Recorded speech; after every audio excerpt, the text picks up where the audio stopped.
Step one, wake up early, gonna rise with the sun. Step two, get some good, some food in you. Step three, think real hard about what you wanna be. Step four, fuck everybody, just do your thing. Wake up, today's gonna be a good day. Bonjour tout le monde, j'espère que tout le monde va bien. Alors, je reviens vous parler de mes 3 dernières lectures du mois de juin. On va dire juin parce que le dernier, je l'ai fini hier et on était le 1er juillet. Donc, ça compte pour juin. Alors, ce sont 3 livres que j'ai empruntés à la médiathèque. Au mois de juin, je n'ai lu aucun livre de ma pile à lire. J'avais dévalisé la médiathèque, j'avais pris 8 livres d'un coup début juin. Honnêtement, je ne pensais pas les lire tous. Mais en fait, ils étaient tous assez chouettes dans plein de sujets différents, très variés. Et du coup, ça m'a toujours apporté du renouveau et j'ai même pas eu besoin de piocher dans ma palle personnelle. Bon, maintenant, il faut que je lise quand même des livres que j'ai dans ma palle personnelle. D'ailleurs, c'est ce que j'ai fait hier parce que je n'avais plus de livres de la médiathèque. Mais on va commencer donc par Sans famille de Michel Bussy. C'est un livre qui est... ça, c'est pas la version originale. Je crois que c'est son premier livre, ou un de ses premiers livres qu'il a édité. Et c'était pas au même éditeur, mais là il a été réédité à peu près 10 ans plus tard. Et l'auteur a un petit peu modifié le livre, apparemment il l'a corrigé, un peu augmenté. Et il y a un des personnages qui est différent. Dans cette version, c'est une fille, alors qu'apparemment dans la version originale, c'était un garçon. Mais je pense que ça change pas grand-chose à l'histoire. Donc, on est sur une île qui est totalement imaginaire, qui a été créée de toutes pièces par Michel Bussy, mais qui s'inspire beaucoup d'autres îles françaises, et du coup, ça passe inaperçu le fait que ce soit une île qui n'existe pas. En plus, c'est une île imaginaire dont on a la carte au départ. Je vous la cherche. Hop, voilà. On a la carte de l'île avec le phare, le port, l'anse de rubis, le hameau, la crique, le centre pénitentiaire, le cimetière. Voilà, les lieux importants de l'île sont répertoriés. Donc, en plus, c'est pas une grande île, c'est une petite île. Donc, on se repère assez vite, même si c'est un truc imaginaire. Donc, on va avoir pas mal de personnages dont, en fait, on va avoir 2 histoires qui vont s'imbriquer l'une dans l'autre. Au début, elles vont être totalement indépendantes et petit à petit, elles ne vont plus en faire qu'une. Donc, on a un jeune homme qui s'appelle Colin, je crois.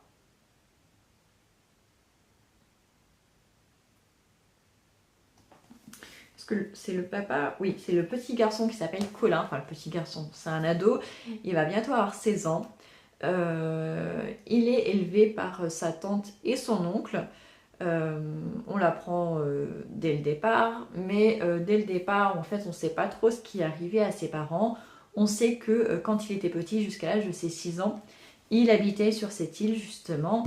Et après, il s'est passé quelque chose où sa tante et son oncle ont quitté l'île avec lui et ils ont vécu dans la région parisienne, mais on voit qu'il n'est pas très attaché à son oncle et sa tante. Ils ne sont pas hyper aimants envers lui. C'est un garçon assez solitaire, assez pas triste, mais réservé, voilà, qui n'est pas heureux en tout cas. Donc on a ce petit garçon-là qui, à l'aube de ses 16 ans, voilà, se pose des questions sur ses parents, sur lui, sur son histoire. Et quand son oncle et sa tante vont lui demander s'il veut participer à des camps pendant l'été et tout ça, sur la brochure, il tombe sur un camp qui se passe sur cette île imaginaire. Et du coup, il leur dit, bah, c'est sur cette île que je veux aller, je veux faire de la voile et tout, alors que c'est pas du tout un sportif, donc son oncle et sa tante se sont posé des questions. Mais ils l'ont laissé partir en camp, genre de camp de scouts sur cette île, géré par un prêtre et des animateurs. Et donc, il part sur cette île pendant, je crois, 2 ou 3 semaines, quelque chose comme ça, à la recherche de ses origines. Et en parallèle, on a une histoire avec les gens de l'île. Comme je vous ai montré tout à l'heure sur l'île, il y a un centre pénitentiaire. Voilà, il y a une prison qui est un ancien fort, je crois. Ouais, une ancienne citadelle qui a été transformée en prison, qui est toujours active, donc il y a des prisonniers. Et dès le départ, dès les premières pages, on a deux prisonniers qui s'évadent. Donc forcément, ça fait tout un remue-ménage sur une toute petite île qui est très très touristique. Et en plus de ça, on a un jeune homme, ouais, la vingtaine, qui est sur l'île, qui est le... Il a un peu le rôle d'un policier municipal sur l'île. Voilà, il se déplace en vélo, il n'a pas d'arme, quoi que ce soit. Il est juste là en tant que... pour orienter les touristes ou leur rappeler les règles et tout ça en général. Sauf que là, il va se poser des questions, il va entendre des coups de feu, il va poser des questions autour de la prison, mais les militaires vont pas vouloir lui répondre. Mais il va trouver ça louche, il va du coup commencer à poser des questions un petit peu partout. Au journaliste, qui est le seul journaliste sur l'île qui gère un journal et qui est quelqu'un qui connaît beaucoup de choses sur l'île et qui est très curieux. Donc voilà, il va s'engager dans des recherches un petit peu dangereuses, mais en tout cas, il va pas lâcher le morceau, il va aller de découverte en découverte, il va être aidé un petit peu par la secrétaire de mairie, qui l'aide contre son gré, mais en même temps, voilà, elle n'a pas grand-chose à faire non plus, donc elle se prend au jeu.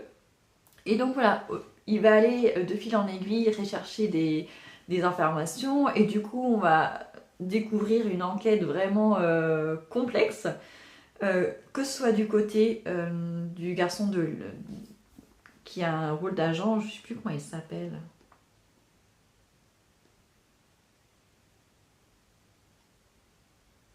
J'ai vraiment du mal avec le nom des personnages, j'ai du mal à m'en souvenir après. Ah voilà, Simon Casanova, j'aurais dû m'en souvenir. Donc ce jeune homme, Simon Casanova, il va fouiller partout, mais en même temps il est assez fort pour détecter les trucs qui paraissent louches.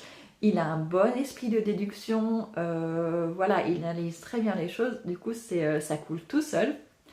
Et en même temps, du côté du jeune homme qui n'a pas encore 16 ans, qui s'appelle Colin, pareil, il va chercher des informations, il va se poser les bonnes questions. Il va parfois se laisser un petit peu abuser, mais parce que il est jeune, donc il a envie d'espérer certaines choses, de retrouver son père. Donc voilà, ce n'est qu'un garçon de 15-16 ans. Donc forcément, des fois on se trompe, des fois on peut se laisser manipuler, et c'est normal. Et du coup, on va avoir ces deux personnes-là qui vont faire des recherches chacun de leur côté, sans se croiser.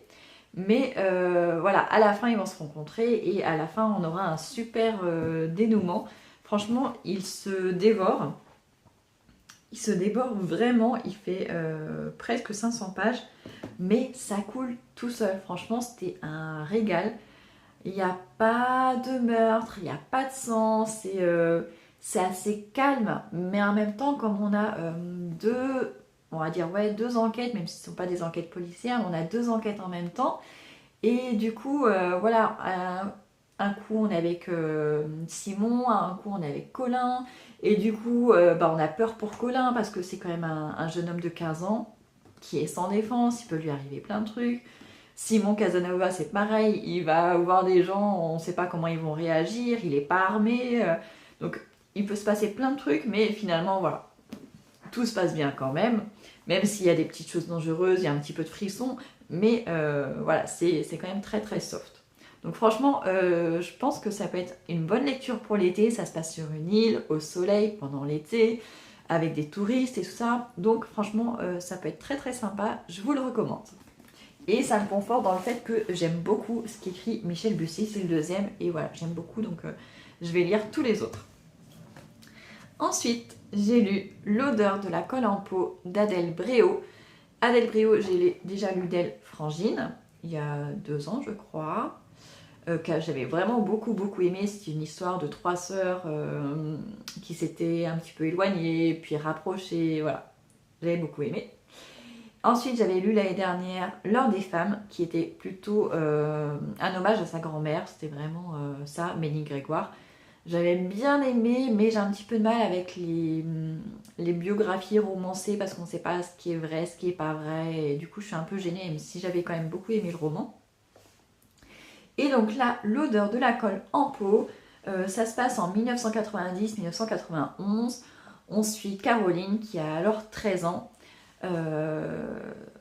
Et du coup, bah voilà, on la suit pendant cette année scolaire qui commence en septembre. Elle vient d'emménager dans une nouvelle ville à Paris. Avant, elle était en banlieue parisienne, là elle est à Paris.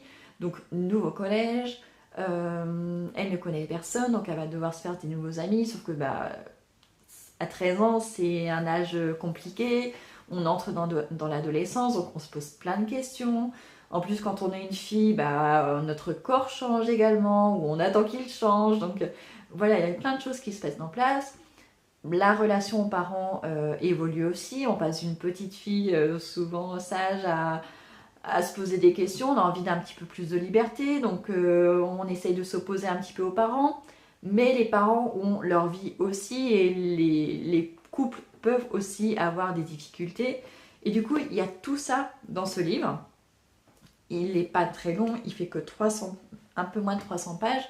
Mais voilà, on est dans la vie de Caroline, on partage son quotidien pendant une année scolaire.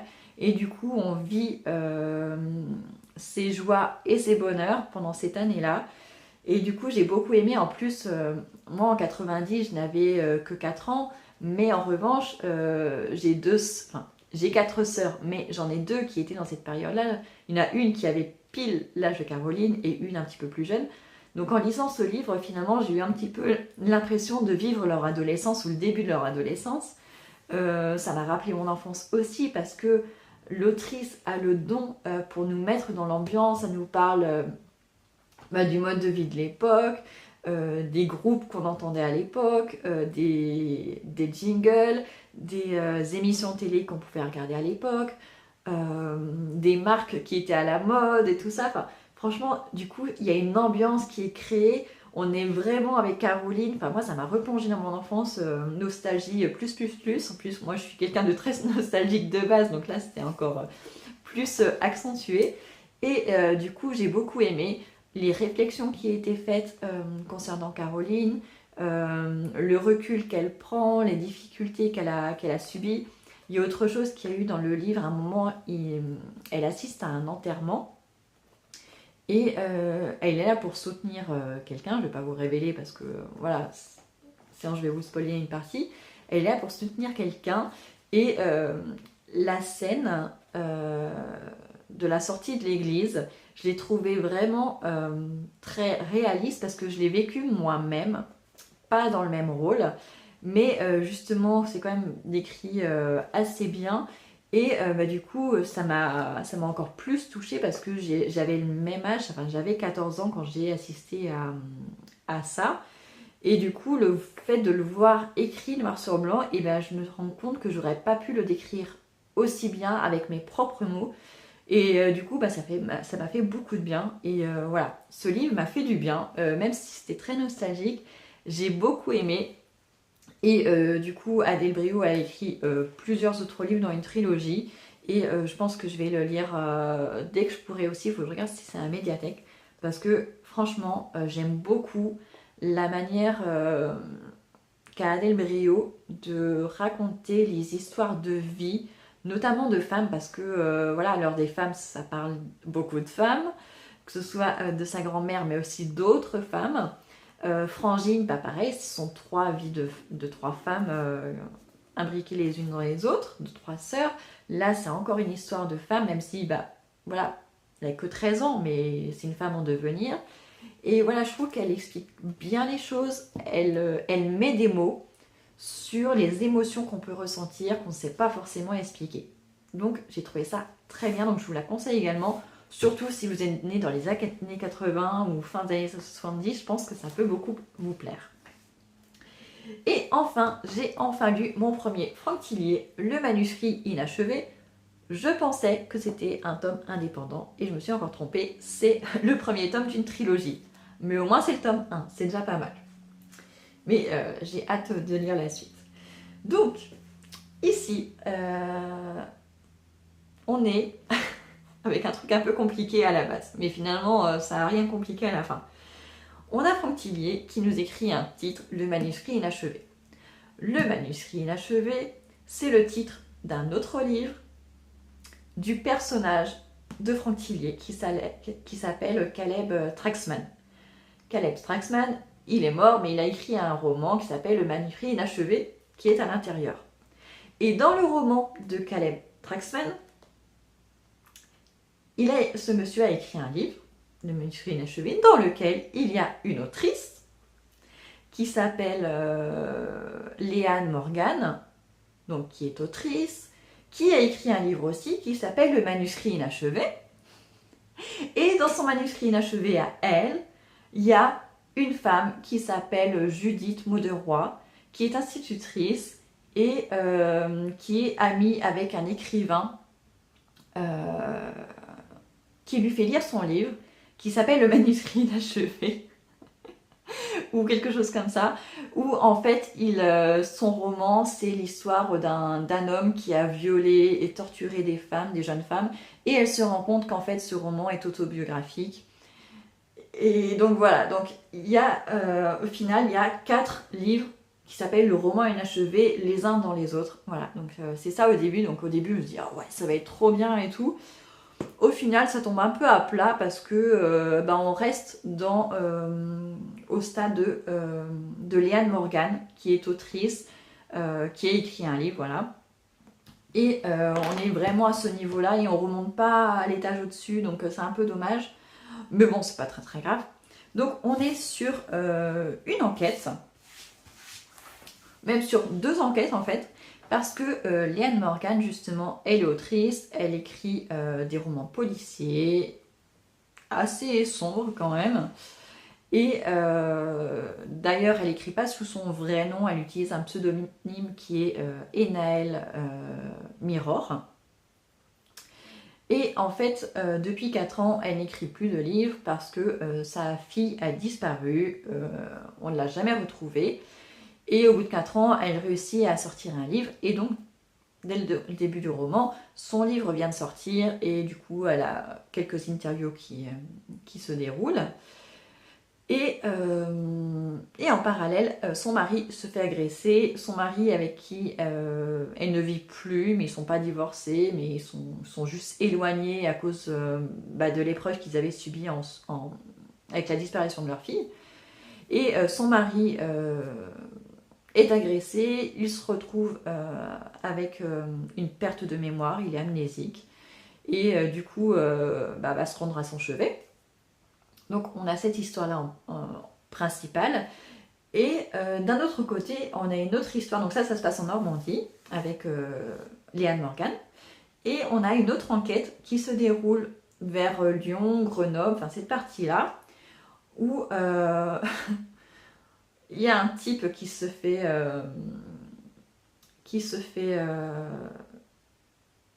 arrêter. Non, il ne se fait pas arrêter, mais il y a un contrôle de police. Visiblement, il est en excès de vitesse. La police lui demande de s'arrêter, mais il ne s'arrête pas.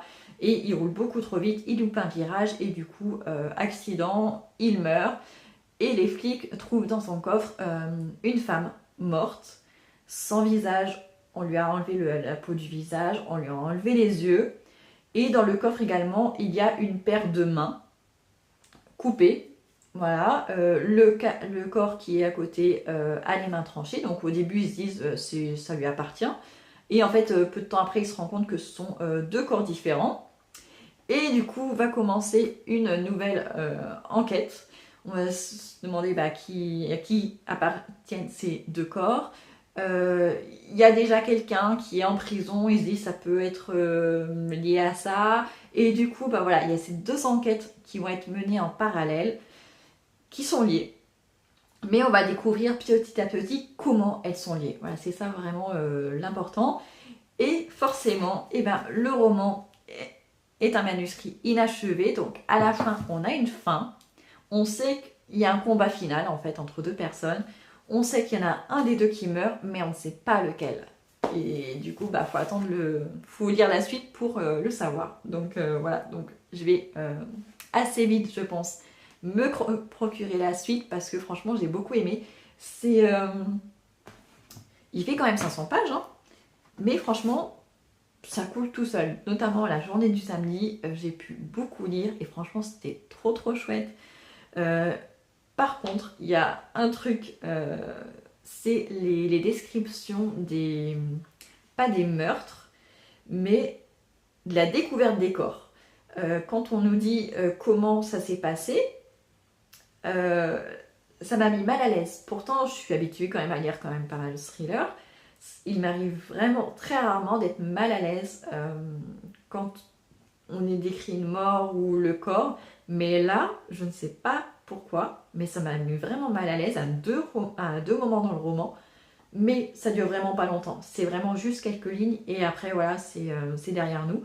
Mais je préfère vous prévenir pour les personnes qui sont un petit peu sensibles quand même. Et ça m'avait fait la même chose avec un roman d'Alexis Lasker, Le Mangeur d'âme. J'avais trouvé que c'était hyper violent le début, pour rien en plus, parce qu'après ça n'avait aucun rapport avec le reste de l'histoire.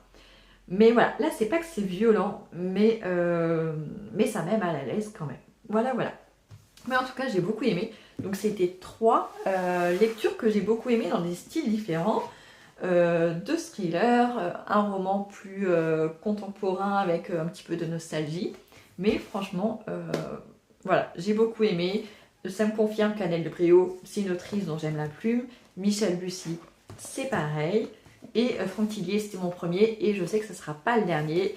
Mais bon, il en a écrit pas mal, donc avant que je sois à jour, franchement, il va se passer un bon bout de temps. Si j'arrive à en lire un par mois, ce sera déjà pas mal. Voilà. N'hésitez pas, si vous ne l'avez pas encore lu, à aller voir ma vidéo sur mon challenge, le Green Book Challenge. Ça me tient énormément à cœur. Donc si vous voulez participer, n'hésitez pas à aller voir la vidéo et voilà, et à le commencer avec moi. Il se commençait le 1er juillet, donc normalement, c'est déjà commencé. Et surtout, n'hésitez pas aussi à vous abonner, à partager ma vidéo si ça vous a plu, parce que c'est vrai que je vous le dis jamais, mais c'est important pour moi. C'est vrai que je prends du temps sur d'autres choses pour vous faire ces vidéos. J'adore partager avec vous, mais c'est vrai que des fois, je me dis, ça serait sympa d'avoir un petit coup de pouce, d'avoir un petit peu plus de j'aime ou qu'il y a un petit peu plus de personnes qui s'abonnent. Donc voilà, si ça vous a plu, n'hésitez pas à vous abonner, à mettre un like, à partager sur les réseaux sociaux. Et je vous retrouve très bientôt avec de nouvelles lectures, même si je ne sais pas quand, parce que là, dans 3 jours, c'est les vacances scolaires. J'aurai les enfants tout le temps à la maison, donc ça sera beaucoup moins simple. Mais je vais continuer à lire, donc de temps en temps, je viendrai vous faire un point lecture. À très bientôt!